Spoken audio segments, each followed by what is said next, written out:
10 years ago, these groups would not have been talking with ranchers. The fact that they're not only talking with the ranchers, but we are actively looking for ways to work together makes me feel like all the time we've put into this effort is very worthwhile. The Alliance believes in the importance of understanding each other's perspectives and values and finding common ground to meet end goals. The first thing I would say to someone is you don't know what you don't know.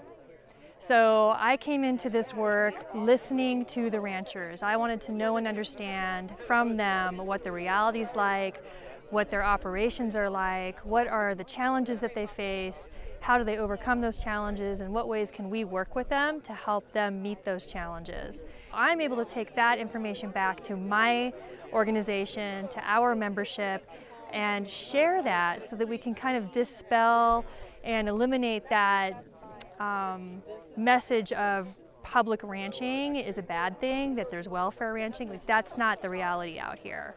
And so I'm helping to get that message out, and the ranchers are helping us at the same time maintain conservation gains out here. Wildlife conservation is dependent on open spaces, which include both private and public lands.